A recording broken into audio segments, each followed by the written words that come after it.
people still go to Nevada, Yeah. New Mexico, and Mexico and bring them back. Right. And it was wild. Here I had my little geeky fireworks. little stuff. And we're watching my neighbor set off stuff that like should be in a show. Yeah. Well, yeah. Well, that's the stuff that was happening around us. Aren't those so expensive? Oh yeah. I think so. It's not. I'm gonna try to put a live now thing on Instagram stories real quick. But did you have a good 4th otherwise? Oh, we didn't do a heck of a lot. It didn't really feel like the 4th of July to us. No. I watched that movie on Amazon with Chris Pratt. I like it. Yeah, it was all right. It was cool. And I introduced Independence Day to Cameron last night. Oh shoot. 25 years ago, a man gave his life. Did you see that that picture? Of Yeah. The guy who, that was fun. We went to church and then went after church. They did a barbecue at church, which we didn't stay very long. Then we went to my parents there for a couple hours. Kind of did a little bit of barbecue with them, and then we went to my in-laws because my sister-in-law and her family are here from Hawaii, and did her birthday dinner because it's her birthday this week. And now they're on a flight on their way to New York. Like literally, they left last night right after. So, Well, JoJo's birthday is this week. She turns 9, and because of the pandemic, she didn't get baptized yet. So I'm doing that Thursday night. Cool. Right before she turns 9. That's awesome. Right. That's way cool. Well, and then at dinner last night, my sister-in-law and brother-in-law announced that they're having their 6th kid. Oh my gosh. That's what I said. Did you say it's your brother, Kyle? I'm like, you guys are nuts. Love you, but you guys, what? Is that your brother? My sister-in-law and brother-in-law. So my wife's Oh, sister. okay. Wow. That's about 4 kids too many. Yeah. Right? They always wanted a big family, and they're total Hawaiian. Like, I mean, they're more Hawaiian than some Hawaiians. They act like beach bums. It's hilarious. That's amazing. And even now that my kids are teenagers, I just go, how... Tie-dye shirts, no shoe wear. I just don't know how I don't know. The teenager thing's a whole different game.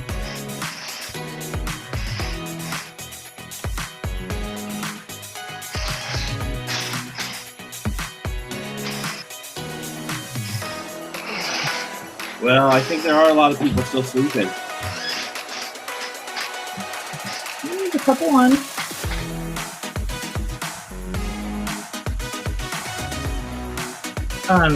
Chris, I forgot to ask you a question, so I'm texting it to you now.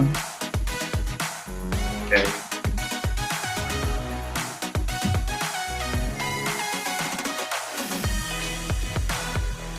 Good morning, Jessica. I don't know if she can hear us, but Good thanks for question. being here.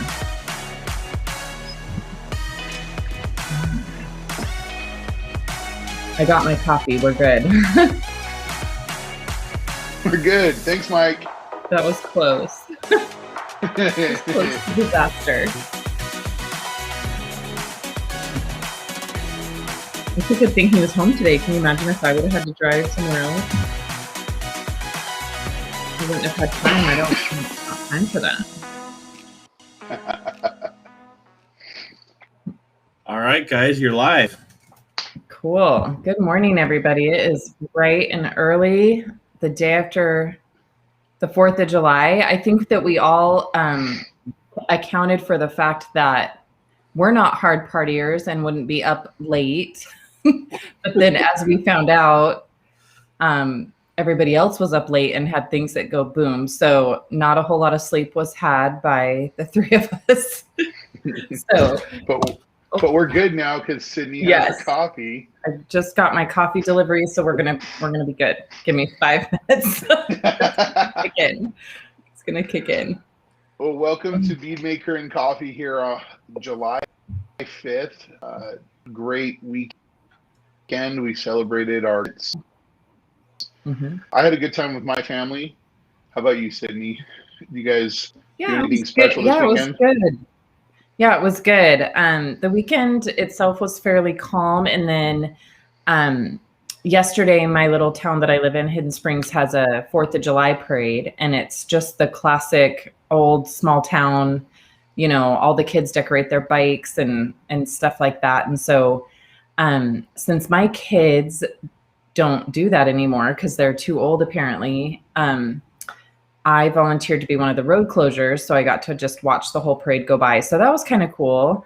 It was super fun. We had all the fire trucks and SWAT vehicles and, you know, a couple decorated cars, but mainly it was kids on bikes and scooters. And so that was really fun. And then I just went to the car races last night, like I always do on the 4th of July. So yeah, it was good. It was good. And we'll talk about this a little bit later, but for anybody that doesn't know, in Boise, we're on like a 21-day bender of over 100 degrees, and we're right in the middle of it. And yesterday it was only like 97.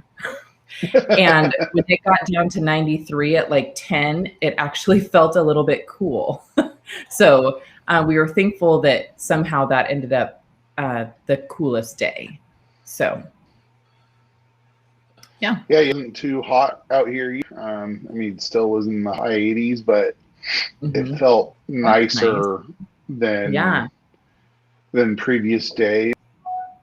I saw your TikTok. For those of you who don't know, Sydney has. I saw her video of. We have lots of TikToks, but I saw her video of her little town, and it looked like a fun little parade. I actually told my wife, I'm like, oh man, we should go to a little town like this in Idaho. We used to do that when I was a kid. When we visited the Bear Lake area on the 4th of July. It was cool. Yeah, there's nothing better than a little parade on 4th of July. Just, I mean, all the decorations and the thoughtfulness that people put into them. It's so cool. I'm going to jump in. Brittany saw that video and shared it with JoJo, and JoJo was like, cool. I want to live there. I know. Next year, even if we have to kidnap the Woolman family. Yeah. Bring them up. That's awesome. Cool. Well, let's get into detailing stuff, Sydney. I think I'm going to talk a little bit about I've been using a lot of bug off the last few weeks since we did our Bead Maker and Coffee. You know, it kind of kicked me in the butt. We did a vehicle, normal wash, didn't really see any bugs on it. We go to do the detailed stuff, the clay, and I realized, hey guys, there's bugs on the mirrors, there's bugs on the windshield. We got to make sure we bug off every vehicle right now because it's that season. I'm happy to have bug off. I use it in my IK because I need so much of it, especially when we're doing like the front RV.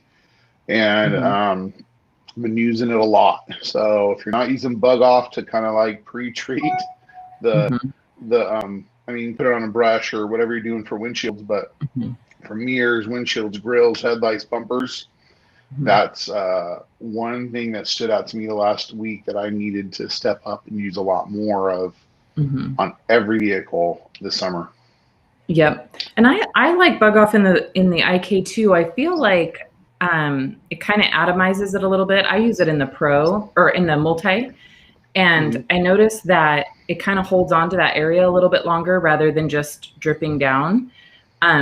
Not always is the dripping down bad, but when I need them to really let it soak for a while, I use the IK because I feel like it kind of holds on to the paint a little bit better. So I really love it in the IK Multi also. And if you guys have not seen our video, we have a great video on YouTube about bug off if you haven't seen that. So go check that out. But we're going to be talking a lot about bug off this month just because there's bugs everywhere. everywhere, right? Yeah, a lot of our RVs, I've used bug off in a foam cannon because having to get stuff in the front of an RV, if you have multiple RVs or like trailer, both covered in bugs, I hit the whole front end and had my guy start with the brush right away, 13 feet high to the top of the RV and get the whole front end. So that's a good trick. It is a designated foamer just for bug off though. Yeah. Very cool. What have you been detailing, Sydney? So, like I said before, it's been 100 degrees here. It's been crazy hot. A lot of you know that I have a home shop, which it doesn't really matter if you're home or in an industrial shop. I think we're all going to be battling the heat. And so my detailing has been in just incredible heat and humidity. I do a lot of rinseless wash. So I'm washing inside my shop, and that creates a lot of humidity when you have to have the door closed because it's so darn hot outside. So I've been battling with that. And so just kind of wanted to touch on a little bit just how to adjust your products in the heat if you're also battling heat. One is airflow. So, get as many fans as you can. And then there's different working times with the products. So primarily one that stood out to me was Legend. So last Monday, a week ago, I had to do Legend on a 4Runner. Actually, I did Inspiration on Monday and Legend on Tuesday, Sequoia and a 4Runner. And so as you can imagine, by the time I was done with my coating prep on both vehicles, it was 2-3 o'clock in the afternoon. By the time I was done washing and polishing and taking a million breaks for showers, it was late in the afternoon by the time that I got to actually apply the coating. And so I was a little bit worried because it was, 92 in my shop and 60% humidity. So the biggest thing was I had to get that humidity out of there. So before I started putting on the coating, I obviously started up my fans and I had to crack my garage just to get some of that humidity out of there. And then it changes the flash times, so that's just something that if you're used to a product having a flash time of a certain time, you just need to do test spots because you don't want products drying on the surface of the vehicle. And then mainly on coatings, you don't want them, they're going to flash faster in the heat and the humidity. And even when I got to the side that the fan was blowing, it was significantly different, right? Because we have air actually blowing on the car, and then there's other things to look like make sure that it's not, pushing up dust. So before I started the coating, I always took the extra step to go blow out my garage to make sure there was no, additional dust on the floor and things like that. So extra steps to take during the summer months when it's so hot, just doing test spots, knowing the working time of your products. Even ones like bug off, when it's this hot, I'm having to not let it dwell as long as maybe I do in May.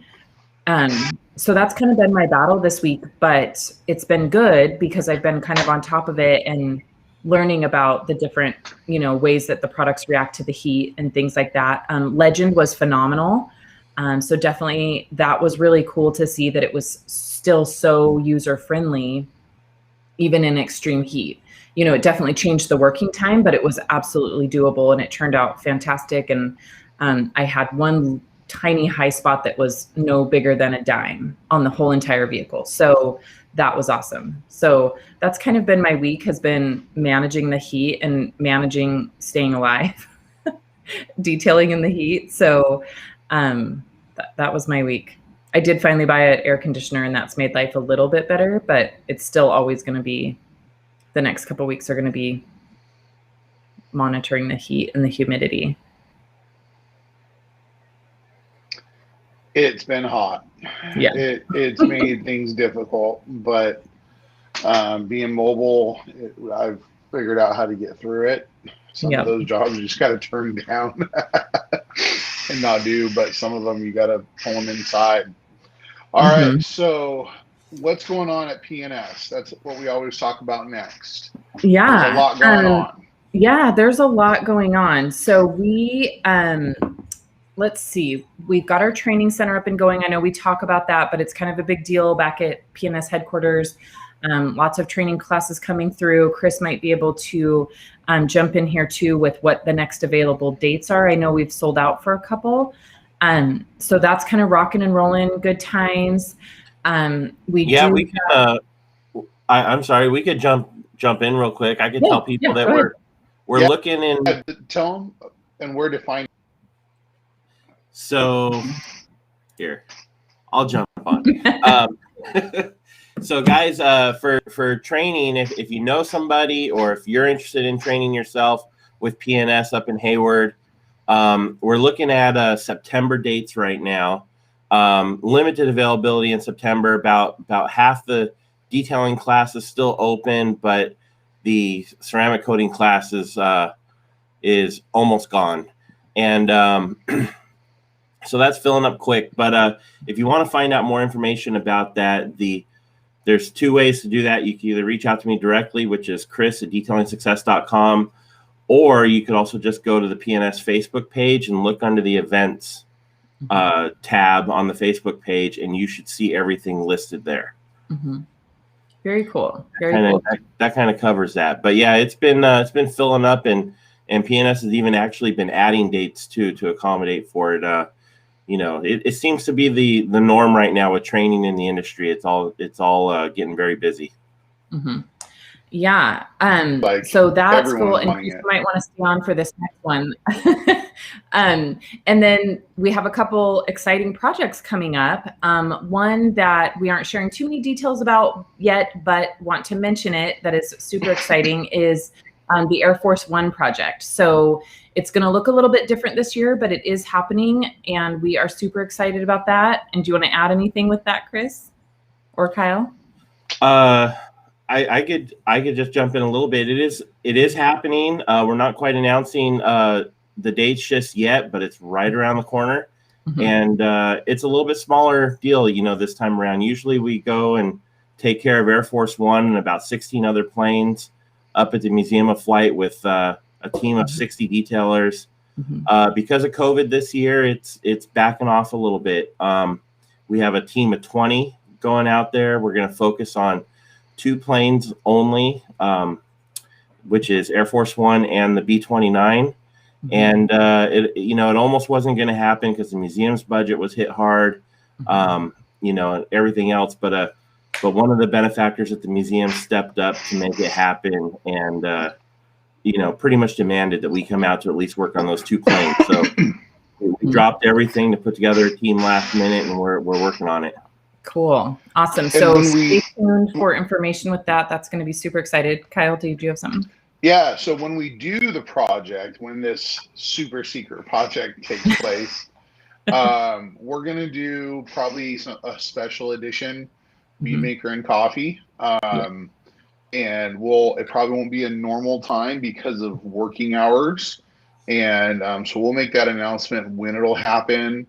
And who will be on it. There may be some guests. Mm-hmm. And we'll probably show off a new product during that. That's kind of what we're planning on. So you want to pay attention so we can show that off. Yep. And end up doing a lot of content showing off PNS's Metal Bright, because Metal Bright is used on these 2 planes, on the Air Force One and there at the museum, and the B-29 bomber. Yeah. Been lucky to have been part of this project for many, many years, and Metal Bright works great. So we'll show before and after and how we use it to get in. It'll be really cool. So stay tuned. Coming in the future, come out soon of dates. And we have any weeks in advance, right? So that's what we'll do. Let's talk about a teaser we sent out the other day. You did the bug off. Yeah. So this month, you guys know always every month we like to focus on something. So this month we're focusing on bug off, but also focusing on another little side project of Team PNS, and that is updating some of our labels from the Pro Series line. So if some of you guys noticed, you saw in the latest video, we have a new bug off quart, and this one's kind of hard to see on camera, so I apologize for that, but I don't know if you can see, do you see it has like little hexagons there? I think that's a prototype label. I don't think it's the exact Yes, this is a prototype label. And then one fun thing that this was also a teaser on TikTok, if you follow us on TikTok. So if you don't, you might want to head over there. Bug Off is coming out in the pints. So these are not out yet. They are coming very soon, which is why we're showing it. And so this is so awesome. We're super excited about Bug Off being in the pints. And then another product that just recently got refreshed is the Spray It. And this is one that we don't talk about very often, but you will see it this month. So this is a very old school product. It's been around for a long time. It's just a really great spray carnauba based wax. And so this is, you spray it when the car's wet. You can use it dry, but it's best when wet, and you kind of use it as a drying aid, and it leaves behind some wax. And so a lot of people still like to use these polymer waxes. And so this one's really cool. This one you can really see the hexagons on. And so the changes we made was just updating the label, and now it's got the item number up top there, the new 60-year logo. So they're just really nice, clean looking labels. So a couple of the products in the Pro line will be getting new labels and things like that. So we're super excited about that. So that's kind of what we're going to be focusing on this month. And like Kyle said, there might be a surprise one that comes out that we announce this month. So stay tuned for that. I think Spray It, just like No Rub, really didn't get it. We just cycled it right in to as orders came. Yeah. Right. Through. So Spray It, I believe, is out there. He's now. out there. And yep. You know, it's kind of funny being a rep for PNS. When I use Spray, I liked it. I mean, it works great. I love Bead Maker more. Bead Maker will still, because it's so versatile. But everyone something that said, we'll say old school detailers or people that were used to a traditional wax. They wanted to say wax.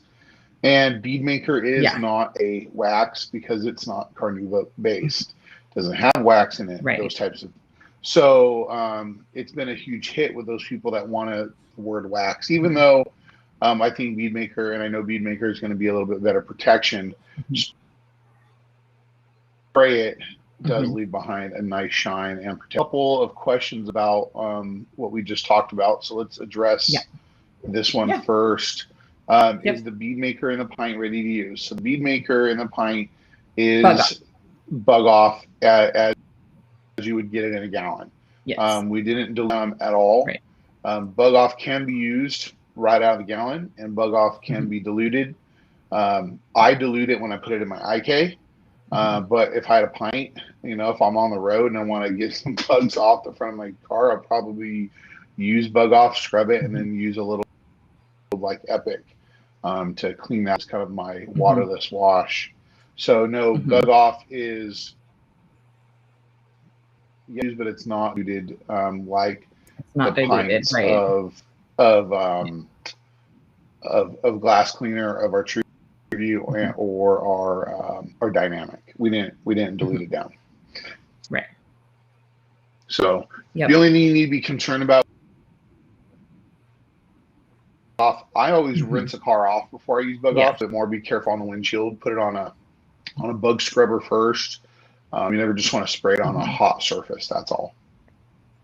But that's a great question. And then we did have a question. Jessica. Yeah, and we had a question come up on that video that we posted the other day regarding trim, plastic trims. So one person had mentioned that they had it stain their plastic trim.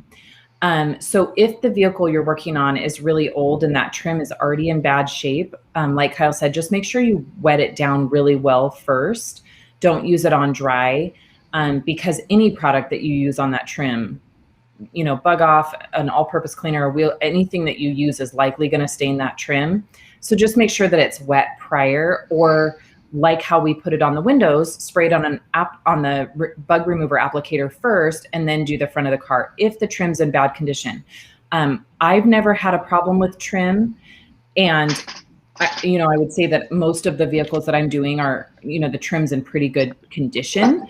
And so just watch that. If you have something that's, very dry and, kind of on its last legs in the first place, just be cautious with anything that you spray on the front end of the car.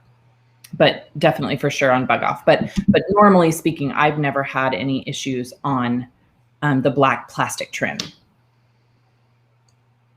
But just use your best judgment. If it's already dry, maybe take some extra care there.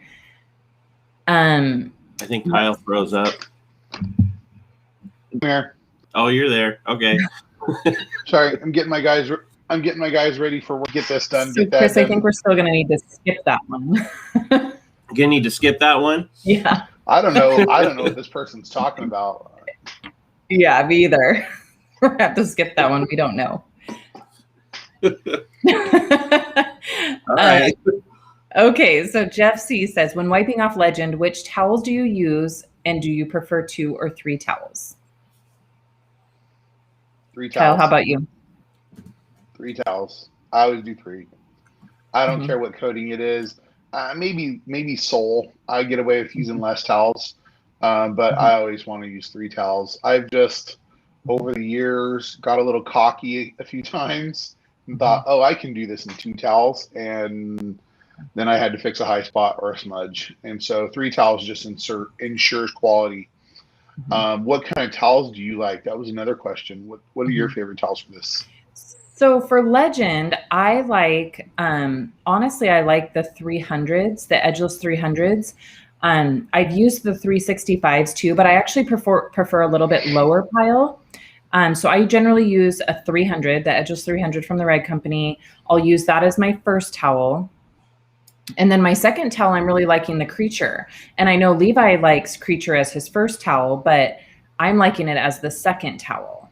And so, something that's a little bit longer pile, a little bit fluffier, but not real, too stiff, where you can still feel the surface of the vehicle to make sure that you're touching the whole surface. That's my kind of thing with some of those, like the Eagles and, those, what are those thick white ones called that Keith likes? Those ones, I can't feel the surface. The miners. Yeah, I can't feel the surface of the paint.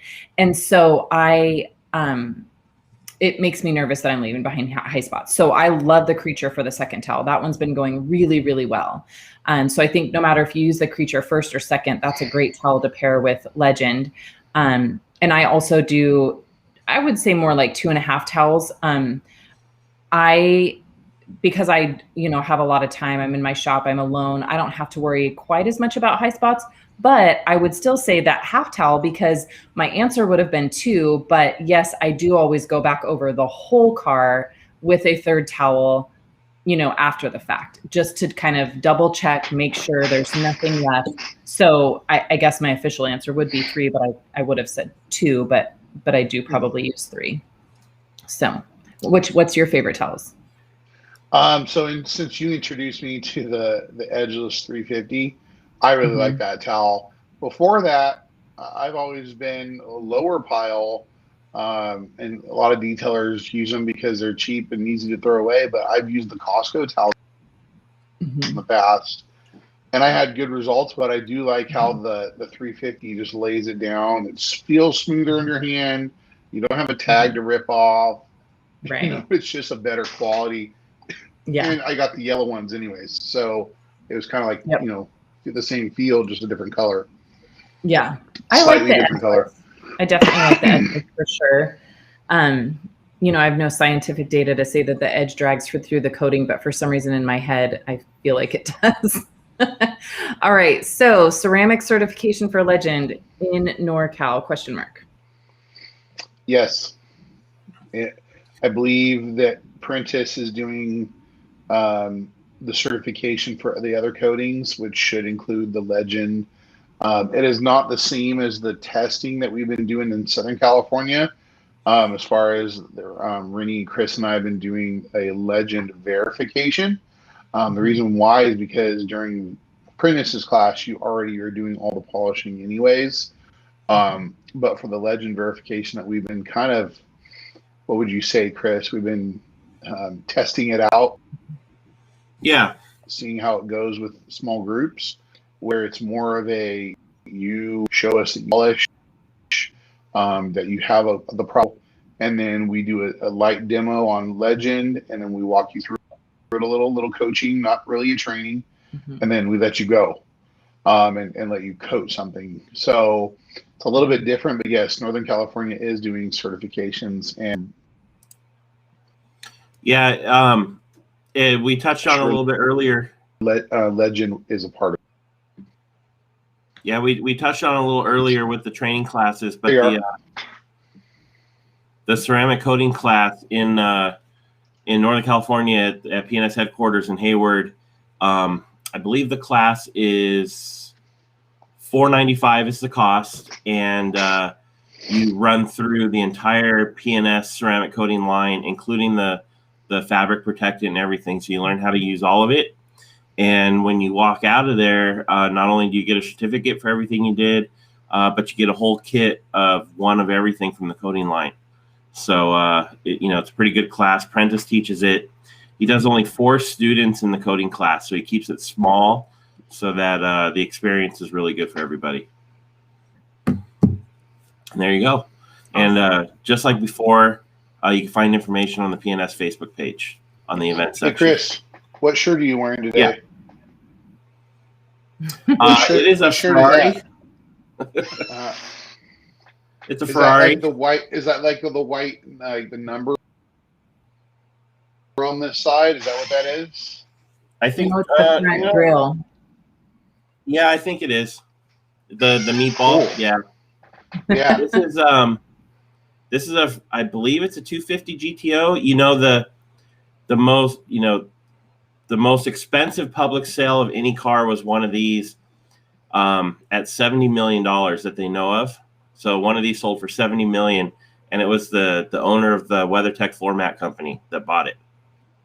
Wow. Cool. Man, I should have started that. Yeah. I've seen those guys at SEMA. Cool. Oh, let's talk about SEMA real quick again. We got to keep bringing up SEMA. Oh. Well, go ahead. Then we'll get to Jessica's question.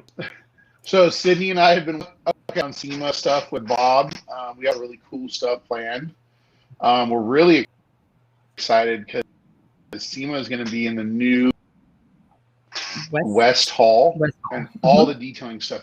So unlike before where other companies are like out in a tent or in like the detailing stuff is in the West Hall with all of like the truck accessories and 4-wheel drive stuff. So if you are planning on coming to SEMA, we hope to see you guys. We may even have a little cool area for us to do some bead maker and coffees in our booth. And I'm super excited about SEMA. So I want to see a lot of people. Yeah. We're really excited. So make sure if you've never been to SEMA before, check into it. It's really easy to get tickets by registering your company. It's not expensive. I think it's $40 or $50 for the pass, and that's for the whole week. And it's awesome. And this year's going to be crazy, crazy amazing. So make sure you check out SEMA if you have not been there yet. And like Kyle said, we hope to see a lot of you there. So Jessica, I'm with you on this, girl. Any particular reason PNS Air Fabric Refresher doesn't get a whole lot of hype and isn't more widely available with online distributors? We love it, and we wish we didn't have to go through an alternate supplier when we need to stock up. Exactly. It is really, really a great product, and I use it a lot too. We are just working our way through that other line. It's not up on the radar as of right now, but everything is on the radar. So, and also some things like Spray It kind of jumped its place in line because the labels were gone. So if that happens, it gets moved up, which is cool. But that is a very great product. I use it all the time. for those that don't know what it is, think of it's kind of like a Febreze, but better, professional grade. So you can spray it on seats, carpets, anything that kind of has that nasty smell. And it really does eliminate a lot of odors without the use of like an ozone machine or something like that. So if you have a vehicle that truly has, set in odors like cigarettes or sporting equipment or something like that, you're still going to want to turn to an odor doc and fully remove those odors. But for kind of light scents, just maybe even just if the car's old or whatnot, the Air Fabric and Refresher does work really, really well. I do really love that product. So I'm not sure on the online distributor. We could maybe beg Kyle to see if one of the online distributors that he knows would like to pick up that product, but it's a great product. I totally agree. I'll look at the logistics of shipping it. The reason why they may not be doing it is because it may not be easy to ship. Okay. But I don't see why. If we're spraying in carpet, it shouldn't be a problem. Yeah. There's some products like acids. Yeah. I don't think it's too. I don't think it's too aggressive. Yeah, I don't think it's too aggressive. I think it probably, just not a lot of people know about it. So it's one of those things that the more we let people know about it, they'll start to like it. But it is a light scent that, I've never had a customer, not like the scent of it. It just is just a super clean. But it is a lot like Febreze, but works better. It's not just a cover up. So the scent doesn't last for days and days and smell super chemically at all, which is nice. But if you think about it in the same way, it does go in there and kind of lift out the odors. So Answer to your question, there's no particular reason. It's just PNS being 6 years old, as we found working with PNS the last few years and longer, there's so many great products that are kind of overlooked. One of them was Clarity Cream. That one was been overlooked for many years, and tiles. That's kind of how so we're working on it. But it just new label. Part of it is getting the material, bottling stuff, and getting the rest of the team on board with what we're seeing. Just like what we're doing right now with another product that'll be coming out soon. We talked about it it's almost a year ago, 6 months ago, back in November, right when we did our SEMA event. So it takes things and bug off, like you see the new label coming out. That's something we've actually been waiting on a long time. We developed with Bob a new label design. We didn't really love it. We kept trying and trying and trying, and finally we had to send it off to have them work on it. We would love. So Spray It, on the other hand, did out of the park the first try. He sent us the label and we're like, tweak this and it looks beautiful. So there's a lot of cool stuff that's happening, but I'll find out. Reach out to us if you don't see anything pop up, or we'll talk about it in a couple weeks. Yeah. All right. So Ryan says, will Bead Maker applied over a ceramic coating affect or diminish that already crazy beading or sheeting action? I think it just enhances it, honestly. I don't think it diminishes it. Yeah. I don't think it diminishes it at all. I think it does enhance it. Now, I think over time, I mean, you don't want a bead maker like every day on it, but no, if you let it breathe and do its thing, and you're doing bead maker every couple of weeks or every month, or even every, like my truck hadn't been bead makered in almost a year because it's ceramic coated. But once I did bead maker, man, it just popped and glowed, and it's looked beautiful for a few months now. I mean, the contact of a bead maker and ceramic coating are very, very similar. They bead so well.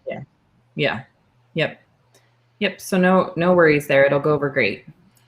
David, new detailer, looking forward to using PNS products. Yeah. Very cool. Thanks for joining us, David. Okay, so explain the damp towel wipe off. Yeah, so it's not a wipe off with a damp towel, really. The idea behind the damp towel, we can explain a little bit more a little bit more in detail, but was to we want to keep as much coating on the surface. The theory was that you were actually pushing or keeping more coating on with a dry towel, the damp towel, than a dry towel. Some would do a damp towel, a dry, and a dry. There's a few different preferences, but what it would work with, it would help with the humidity or dryness by allowing you to apply that, and it works really well. Like my friends in Arizona, they like using the damp towel in Scottsdale, but I don't use a damp towel. But how that was pretty cool. One of the owners of PNS actually died. One of our coatings, he died inspiration, and got a white panel and put it on, and then he leveled it like the dry 3-towel method, and then he did a damp towel method, and found that on the surface with the coating than a lot more coating. So the idea was you're leaving more coating on the surface. Yeah, and I think too, for me, where the damp towel comes in and where I advise people to use it is especially if you're new to coatings. Now I don't use the wet towel anymore, but I feel like when you're getting used to inspiration or just doing a coating in general, the wet towel is almost kind of like a little security insurance policy that you're getting all of the coating, leveled and, not leaving behind any high spots. It gives you just a little bit more working time with the product. And it just kind of ensures no high spots, because the wet towel leaves behind, kind of like Legend, it leaves behind that clearly obvious wetness on the paint. So then when you go back with that third towel, you've hit the entire panel. Whereas on a dry towel, you kind of just learn that over time after you've, done so many coatings. And so I think that it's great for, do-it-yourselfers. It's great for new to coatings. And also just especially for shops that have staff that work for them. Kyle, you might agree with this. When you have staff helping you with the coatings, like I say, that the wet towel is just almost an insurance policy that there's not going to be behind, high spots. And so it's a great method to know and teach your guys that method, and, and then DIYers and things like that. But I think if you're the one putting on the coatings all the time, and once you become really proficient at it, you're able to eliminate the wet towel. I don't use the wet towel anymore. Yeah, I don't use it anymore. It worked really well with inspiration. But it doesn't work great with Legend. It doesn't work great with Legend. Yeah. And I feel like I've gotten past the wet towel method as far as efficiency. But man, at first it worked really well. It's been around for a little while. Yep. All right, let's get moving, Chris. We got a lot to do in the next 22 minutes. 20 minutes. I was waiting for more questions to come in. They're a little slow. This is a great question. So JD asked, would Legend and Inspiration play well together? I have a car with a year of Inspiration, and of course I want to use Legend since it looks awesome. Can it go on top? Yes, it can. And I actually have this situation with my car, but here's the deal. At first, when I read the question, I was like, no. But when you said it's been a year, you're going to be fine. What you need to do, though, is at least buzz over the Inspiration with NB. Don't just stick the Legend over the top. You're going to want to go over it just to make sure that you're removing any bead maker and that you're kind of refreshing the surface, and you're going to be fine. Where they do not play together well is on initial installation. So you're not going to want to lay down a coat of Legend and then try to lay down Inspiration, not at the same time. If you have a car that has Inspiration previously installed, you're going to be fine because that coating is fully cured and done. They're not going to play well together early on or in the curing process, just because they do have similar solids, but the Legend is so much higher. And so where we've really seen it go wrong is when guys try to put inspiration over legend right away. That does not work. So just do a prep polish, like Sydney said. Yeah. Just do lightly abrade the surface. Yep. And do the paint prep, wipe everything down. Exactly. Right. Yep. So just do prep polish, paint prep, and you're going to be good. That last tip was on legend, correct? No, I'm forgetting. That might be going back to the wet towel conversation. Wet towel does not work well on legend at all. The only reason here is because legend already kind of does that sweating thing on its own. And so we found that adding more water to legend doesn't go quite as well. Maybe some people have had some different reactions in different environments. For me, the wet towel is not a good idea on legend.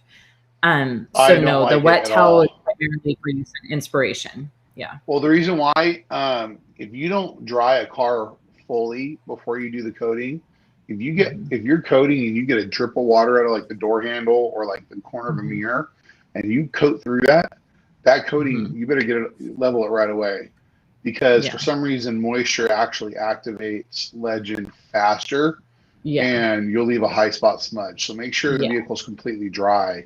So I wouldn't do the wet towel method with legend. I haven't done that. 3 dry towels works great, low pile, and then you just got to figure out your kind of blending and wiping time. Yep. How long is the curing process? Follow up. Yep. How long is the curing process?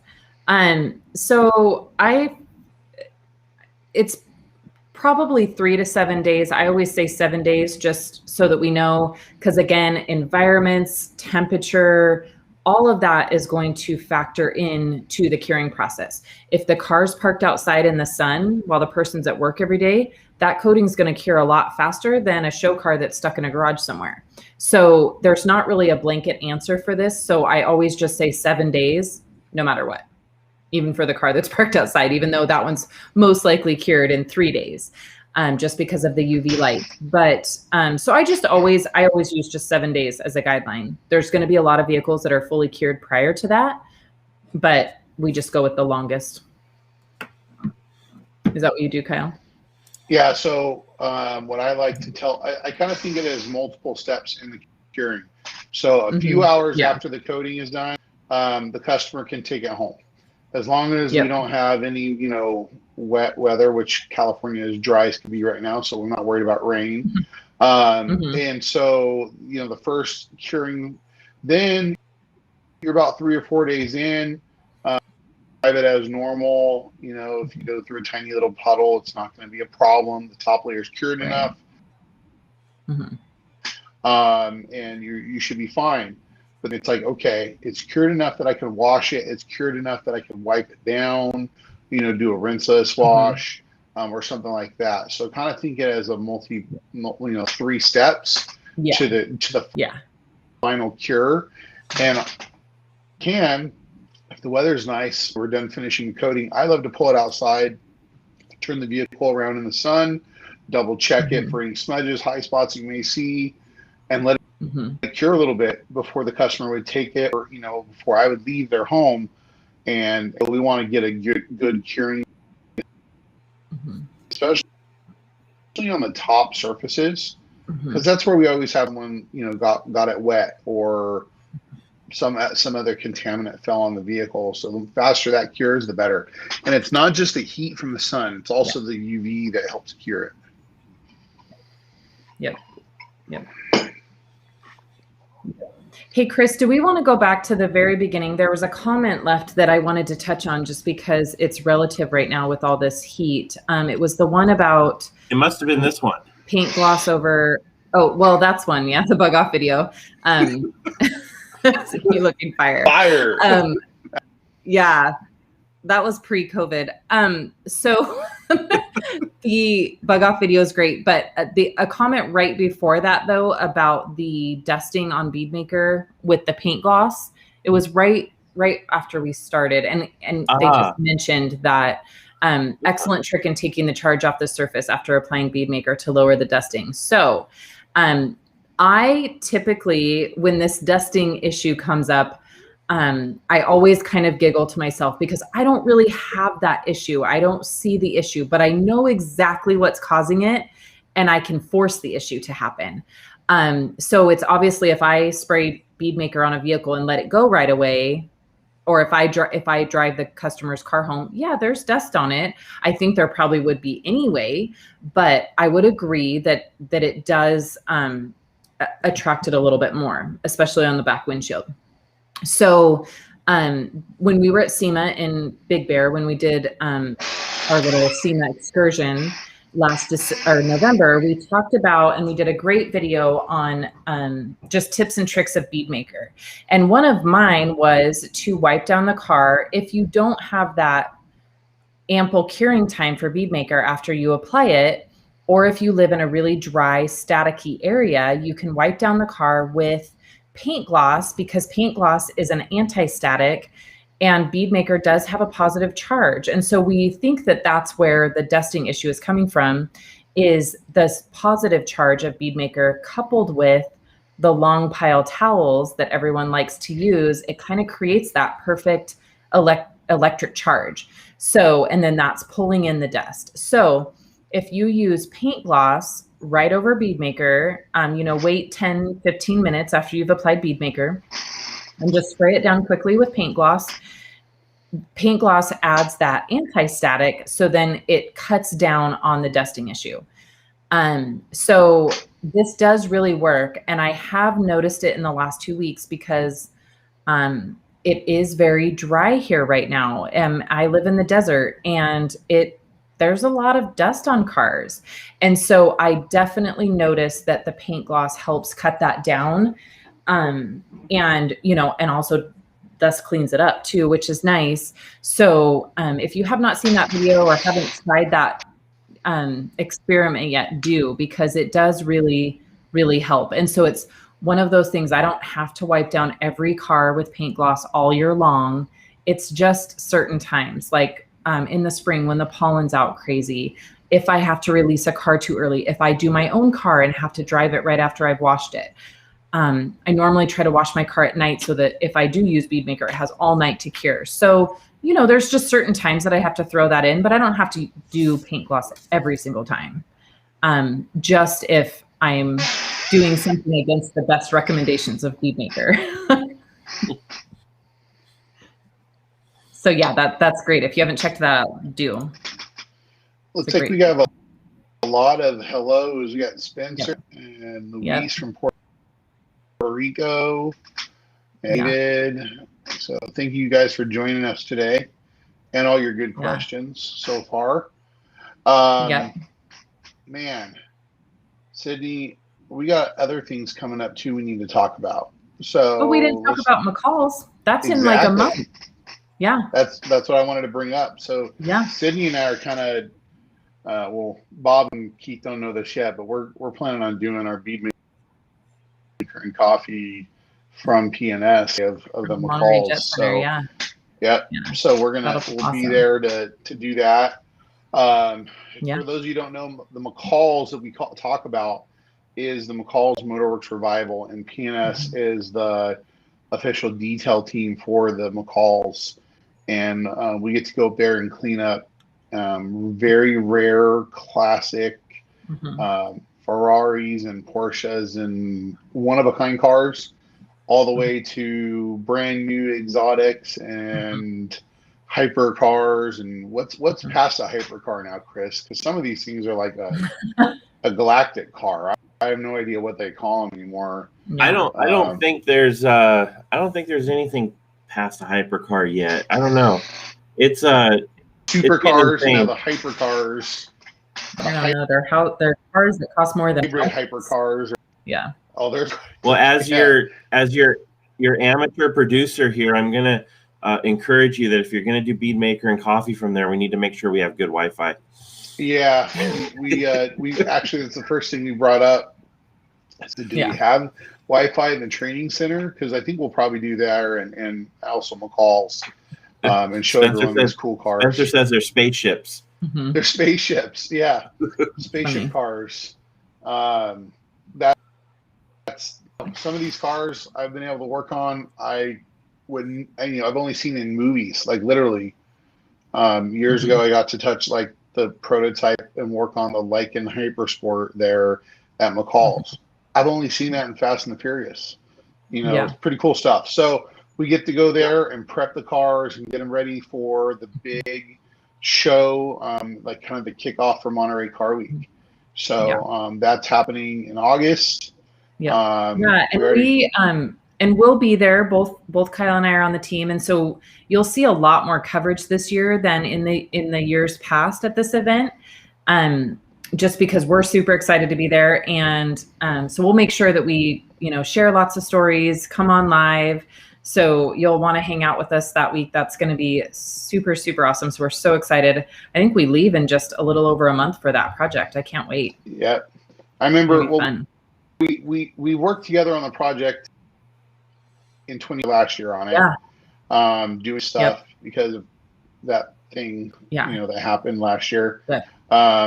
But I remember that first year there was a Bugatti Chiron that Sydney and I were working on. I'm like, here, there's a scratch on the clear bra. Here's a polisher, Sydney. Go ahead and polish it. So we cleaned up the scratches on the clear bra. Really easy, light polish. Yeah. I think we used and then Sydney didn't realize that it was like the $6 million car at the time, and she was like, "How come you had me polish on that?" I'm like, "You're good. You can do it." Yeah. That was the first. How I would do it. Yeah, that was the first day that Kyle and I met. I'll never forget that. And so what happened is you handed me the polisher, and I was like, "No, I don't want to do it." And you said, "Just do it." And so I did one, and I was like, "Oh, that came off pretty good." And then I went around and I was, working all over the car. And it was funny because I noticed people taking pictures and video, and I thought in my head, and that you guys, this is literally like the first 20 minutes that we're there, like the first 20 minutes. I didn't know anybody. I was this girl from Idaho, put on this detailing team. I mean, it was a mess. But anyway, so I'm going around this car like it's nothing with this, cordless flex. And then that night in the car, or in the van, we're all heading back, and Rennie was sitting next to me, and he said, "God, could you believe that the wrap kit on that Chiron was $300,000 or something like that?" And I looked at him and said, "What do you mean the wrap kit was 300 grand?" And he was like, "Yeah, that carbon fiber PPF or whatever it was 300,000. And I went, "Well, how much is the car?" And he said, cause I thought the car was 300,000. And he goes, "No, the car was 2.3 million or 3.2 or whatever it was." And I just remember looking at Kyle, and I was like, "Dude, throw up a flag." You can't just. I did the test spot. I worked on minivans. I did the test spot on it. I knew what we were doing, and then I saw you. I'm like, "Here, just do like this, and we'll be good." We're just cleaning up a little clear bra. What happened is this car, it was fully clear bra.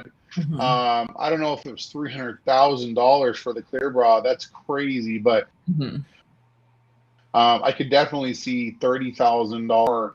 But that paint job, was blue carbon fiber. Yeah. And so we were going around, and it was transported there, so it probably was rubbed up against, and someone. Yeah. All we had to do is get a little heat on it. These light scuffs off. They're really light. Yeah. But that was fun. It was super I fun. was like, and then Mark Elliott and I got in that car and took pictures like we were gangster rappers for a little bit. Because we could. That was like one of the only cars. It wasn't owned by anyone. It was owned by a dealership. So we were like free to do some cool stuff with it that we don't get to with other cars. Yeah. So that was fun. So stay tuned for that. We're excited. Pictures. I'm sure you'll see some creative bead maker and coffee pictures from us too. Let's go to this. So that is the week of August 9th. Yes. Yeah. Can we go to the rumor real quick? The rumor. Fun. So I've heard a couple of rumors about Iron Buster being the same as aluminum Brightener. Definitely no. Definitely no. Iron Buster, I know for completely new product. It was completely new, developed. it was not an existing product that PNS had. So that was a brand new, and I don't believe aluminum brightener doesn't turn purple, does it? Nope. Yeah. Aluminum No, it's brightener, totally or at least different product. our aluminum brightener product is just an acid. It's like a mag wheel cleaner, which is a completely different type of chemical or acid that Iron Buster is. And I would say aluminum brightener is kind of more like our than it is anything else. Both need to be done with care. So you got to make sure that just like, we always promote the International Detailing Association. The IDA is important in best practices. We always talk about deactivating your acids. And that's one that you need to make sure you wear protection when using gloves, respirator, that stuff. Don't fool with that product. You can mess up someone's car with aluminum brightener. Yeah. If you're not careful. But Iron Buster works great. Completely different product. Yeah. If you want to, send me a DM on Instagram, then you can tell me where you heard that, because that's kind of one that we sure is not going around. Yeah. Okay, so Playmaker, is it a true all-in-one? Your thoughts on process of wash, clay, Playmaker, followed by bead maker. From there, can you truly call it good? So Playmaker, a true all-in-one, I would say it has a brace in it that do remove some minor flaws, and it has the same type of technology and polymer as bead maker. So if that's what you think is an all-in-one,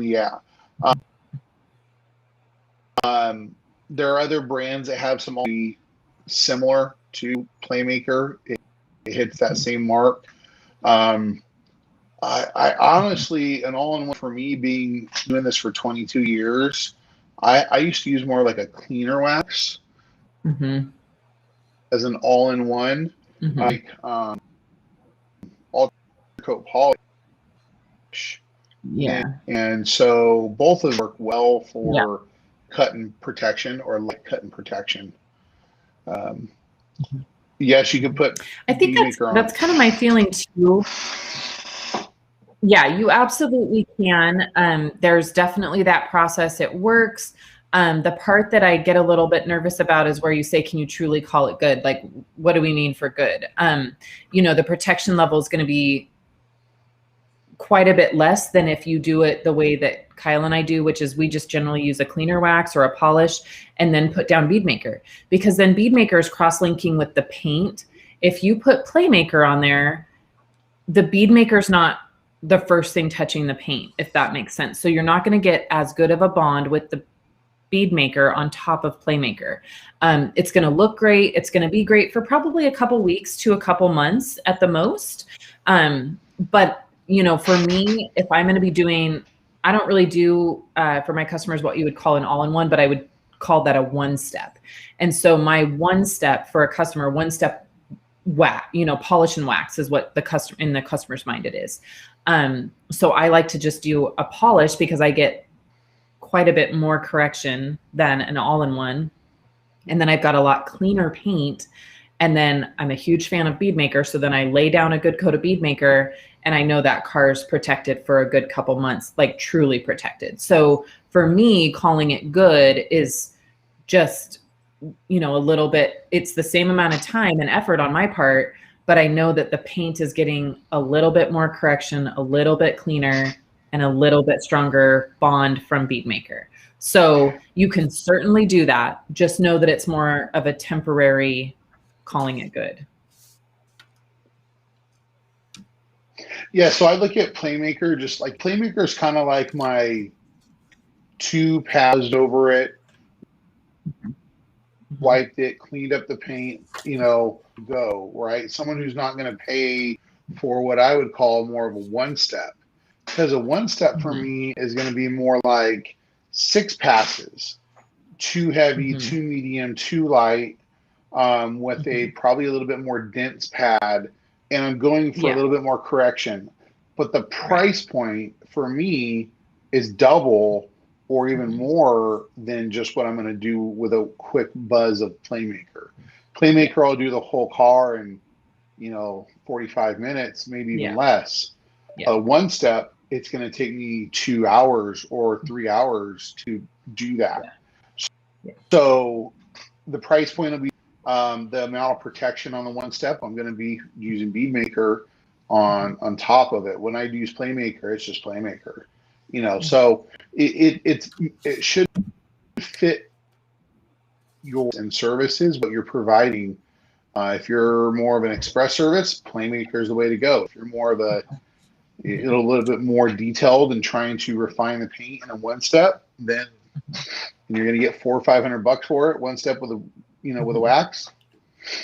Do the other way. So I hope that helps. So what do you think? So go for it. You think JD asked, what do you think of the cordless flex? I've heard mixed reviews, and then it doesn't have enough power. What's your experience? And Kyle uses this all the time, so you take this one. So I have both. I have all the flexes.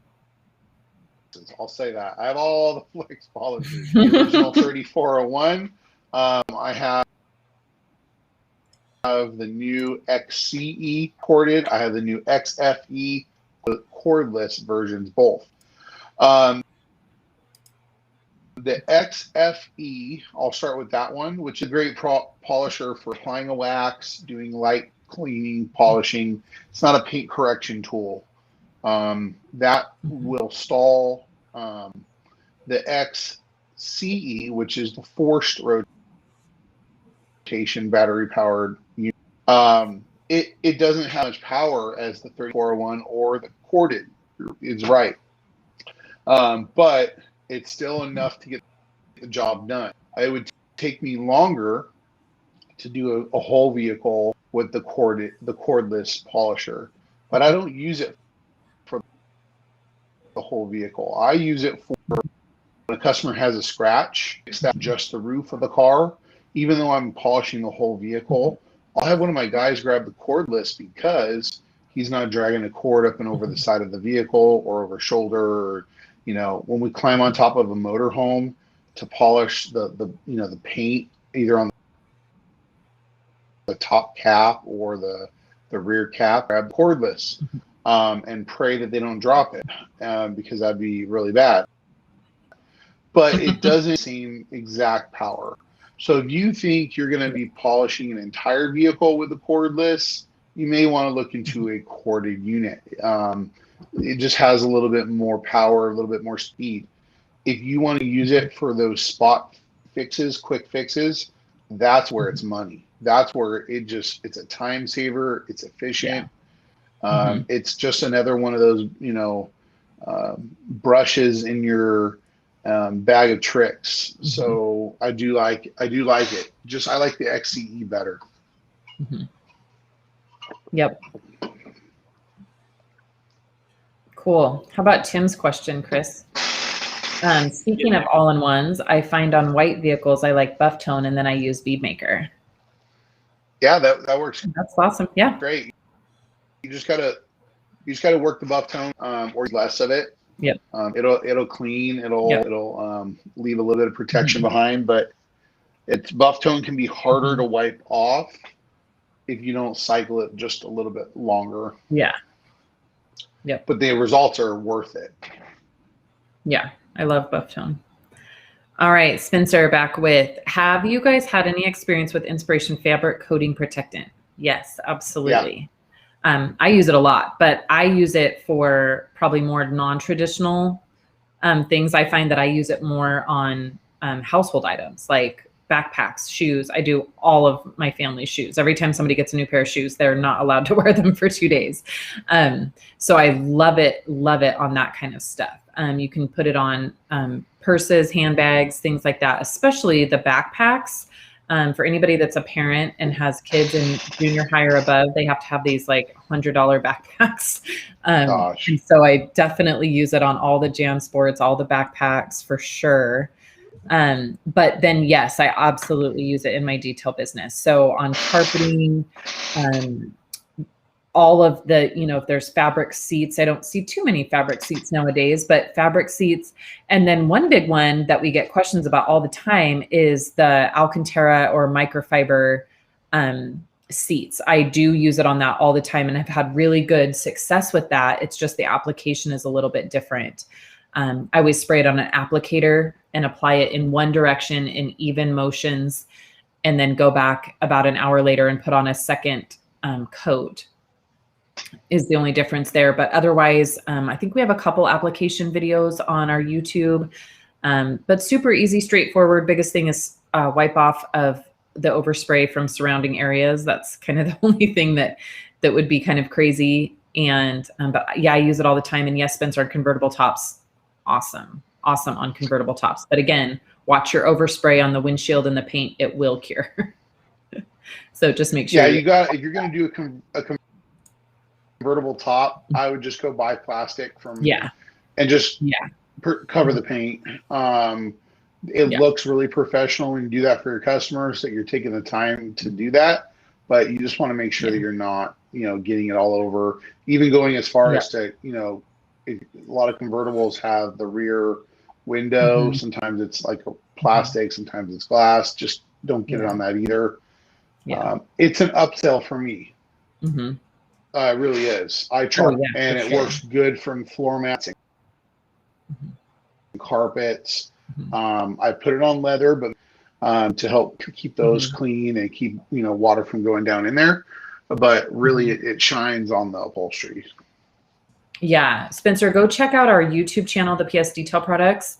There is an application video that I did probably a year and a half ago, where it actually shows on all the surfaces. So from shoes to fabric mats and then I show how to put it on a convertible top minus the masking everything off. But that's a great idea. Just for the sake of the video, we just did it and wiped it off. But so go check out that video. It explains all the different application methods. And yeah, that coating is awesome. Really, really good. Good morning, Roger. Thanks for joining us.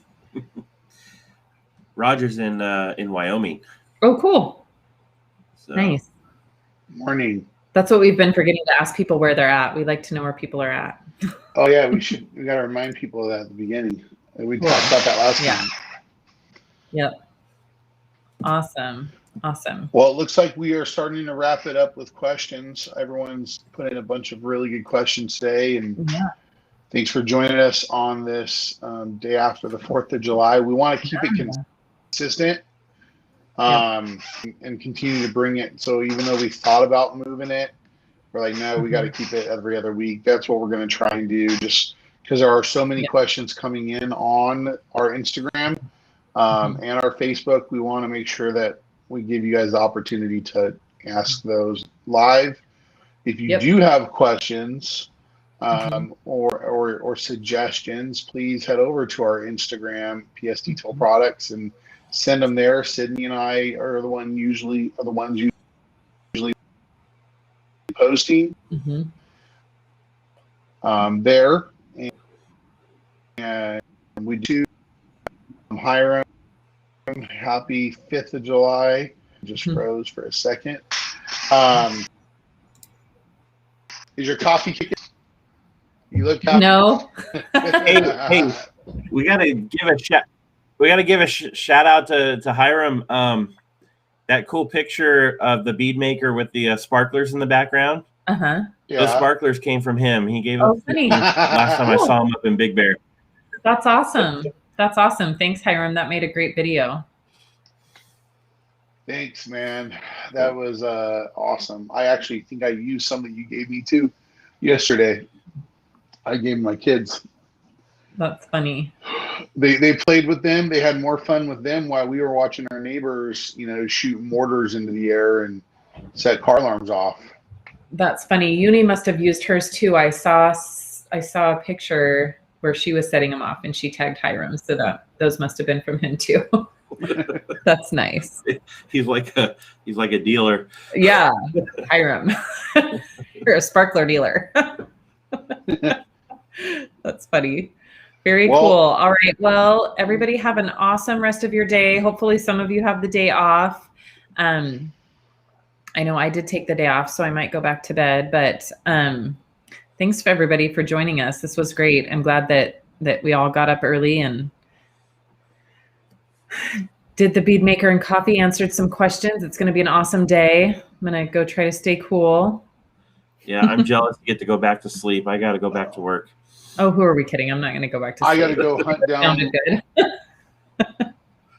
I got to go hunt down one of my employees. I've already been here getting the van ready for an appointment, and he's not here yet. So I may be working by myself. The other two already requested the day off, so I have a light day. It's easy, just maintaining 2 vehicles that I've already ceramic coated. Even if I have to do them myself, it won't be a big deal. Really wanted to get them done and go to the gym and relax, because yesterday it was busy. I didn't even get a box yesterday. Yeah, me either. It was crazy. Go. Cool. All right, everyone. We'll watch for our next watch for that special edition of Bead Maker and Coffee, and we have a lot coming up over the next couple months. So it's going to be a fun rest of the summer. Yep, very good. Cool. Awesome. All right. Thanks, everybody. Bye-bye. Yep.